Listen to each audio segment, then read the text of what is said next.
प्रार्थना में 3 प्रमुख शक्तिशाली सिद्धांत होने चाहिए। पहला है बिना देखे प्रार्थना न करें।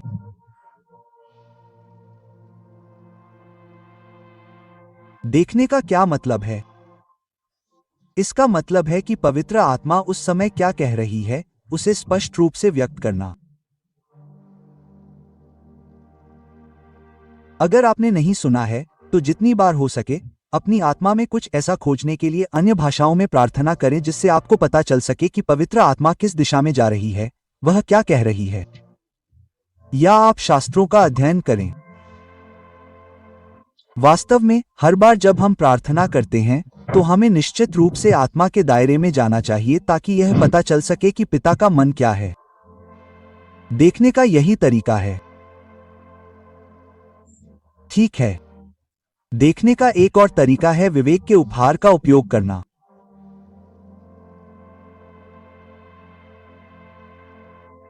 देखें कि आपके दिल में क्या हो रहा है। देखें कि आप उस समय किस चीज से जूझ रहे हैं। अपने आसपास की गतिविधियों का निरीक्षण करें और फिर आप अपनी प्रार्थनाओं को आपके द्वारा देखे गए अनुसार व्यक्त करें। यदि आप उस समय किसी कामुक प्रलोभन से गुजर रहे हैं तो ध्यान दें कि एक बुरी आत्मा है जिसे प्रक्षेपित किया गया है। यदि यह यौन है तो यह एक ऐसी आत्मा है जो आपकी भावना या आपके संगठन के आसपास खुद को जोड़ चुकी है। चाहे गुस्सा हो या माफ न करना हो या कुछ भी हो, बस आपको पता होना चाहिए कि आप किससे निपट रहे हैं। अपने आसपास की घटनाओं का निरीक्षण करें और फिर उन घटनाओं या आपने जो देखा है उसके आधार पर शास्त्रों का निर्माण करें। उन अध्यायों या आपने जो देखा है उसके आधार पर शास्त्रों का निर्माण करें और फिर उसी दिशा में अपनी प्रार्थनाएं शुरू करें। आप देखिए कि प्रार्थना कोई धार्मिक गतिविधि नहीं है जहां आप बिना कुछ सोचे समझे प्रार्थना करते हैं। आप बस प्रार्थना करते हैं लेकिन उसका कोई उद्देश्य नहीं होता। प्रार्थना काम है। बाइबल कहती है कि हर काम करने वाला या काम करने वाला अपनी मजदूरी का हकदार है। प्रार्थना के आध्यात्मिक, भावनात्मक, मानसिक और भौतिक लाभ हैं। प्रार्थना के लाभकारी माध्यम हैं जो आपको शुद्ध कर सकते हैं। प्रार्थना के लाभकारी माध्यम हैं जो आपके बच्चों के भविष्य को प्रभावित कर सकते हैं। आप देखिए, प्रार्थना के लाभकारी शक्तिशाली माध्यम हैं जो वास्तव में पूरे समुदाय में पुनरुत्थान ला सकते हैं। आप देखते हैं कि प्रार्थना के लाभकारी पहलुओं की कई धाराएं हैं कि जब आप सटीक होते हैं और आप जानते हैं कि क्या करना है या किस तरह की प्रार्थना करनी है, तो बाइबल सभी प्रकार की प्रार्थनाओं के बारे में बताती है।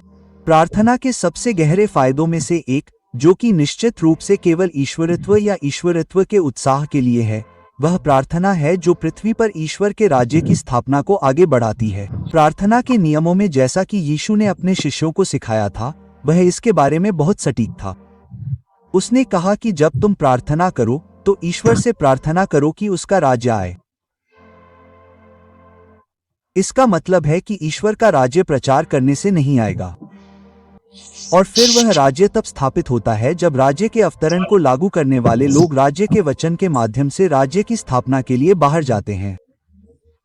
इसलिए वे राज्य के सुसमाचार का प्रचार करते हैं। इसलिए हम क्रोनोस में राज्य को प्रकट करने के लिए प्रार्थना करते हैं। यह प्रार्थना के सिद्धांतों के माध्यम से होता है। इसलिए यदि आप पृथ्वी पर राज्य की स्थापना और प्रगति के लिए प्रार्थना के सिद्धांतों के प्रति प्रतिबद्ध हैं, तो आप स्वयं मसीह से एक सुंदर शक्तिशाली लाभांश प्राप्त करेंगे। प्रार्थना का एक और लाभकारी तरीका है, जिसका मतलब है कि आप किसी बीमार व्यक्ति के लिए प्रार्थना करते हैं या किसी मुश्किल समय से गुजर रहे व्यक्ति की मदद करते हैं और आप अपनी प्रार्थना में उस व्यक्ति का जिक्र करते हैं।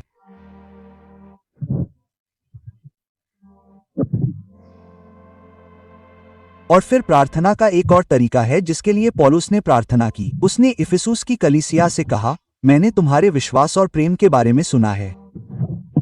तुम्हारे लिए प्रार्थना करना न छोड़ें कि हमारे प्रभु यीशु मसीह का परमेश्वर, महिमा का पिता, तुम्हें उसके ज्ञान में बुद्धि और प्रकाशन की आत्मा दे, ताकि तुम्हारे मन की आंखें प्रकाशमान हो जाएं, जिससे तुम जान सको कि उसके बुलावे की आशा क्या है और महिमा का धन क्या है, जिसका अर्थ है जब यीशु को मृतकों में से जी उठाया गया था। तो प्रार्थना के माध्यम से आप एक पीढ़ी लोगों, ईश्वर के लोगों के एक समूह को प्रकाशन की बाढ़, प्रकाश के ज्ञान, दिव्य क्षेत्रों, उसके दिव्य सत्य और वास्तविकताओं के क्षेत्रों तक पहुंच प्रदान कर सकते हैं। केवल शब्द के ज्ञान में ही रहना काफी नहीं है। परमेश्वर के शब्द के ज्ञान का सबसे बड़ा लाभ है आपके विश्वास, प्रेम और आशा की तीव्रता।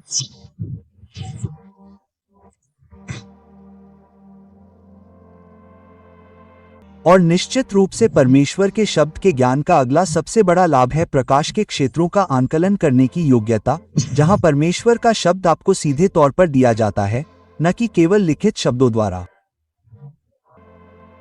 इसलिए प्रेरित पौलुस प्रार्थना करते हैं कि परमेश्वर का एक आयाम हो जो उनके शास्त्रों के ज्ञान से परे हो। लेकिन किसी को भी परमेश्वर में उस क्षेत्र या उस गहन रहस्योद्घाटन आयाम तक पहुंचने के लिए एक मध्यस्थ होना चाहिए। एक ऐसा व्यक्ति जिसने वास्तव में आत्माओं में उस विकास और रैंकिंग को प्राप्त किया है जो प्रकाश के क्षेत्रों और उन व्यक्तियों के बीच एक मध्यस्थ और मध्यस्थ के रूप में खड़ा हो, जिन्होंने बाइबल में लिखे गए सभी रहस्योद्घाटन ज्ञान की महानता को अनुकूलित किया है या प्राप्त किया है। इसलिए उस आयाम को पार करने के लिए एक लेनदेन संबंध की आवश्यकता होती है, जो उस स्तर तक पहुंच चुके हैं और एक और जो अभी तक वहां नहीं पहुंचे हैं। और सिर्फ प्रार्थना का लेनदेन उन व्यक्तियों पर प्रकाश के क्षेत्रों के प्रकटन के लिए द्वार खोलता है जिनके पास लिखित शब्द के प्रति उनकी प्रतिबद्धता का वास्तविक, विश्वसनीय रिकॉर्ड है। इसलिए हम प्रार्थना करने के लिए देखते हैं, हम प्रार्थना करने के लिए विवेक करते हैं, हम प्रार्थना करने के लिए खुद को फिर से जांचते हैं, हम प्रार्थना करने के लिए खुद से बात करते हैं।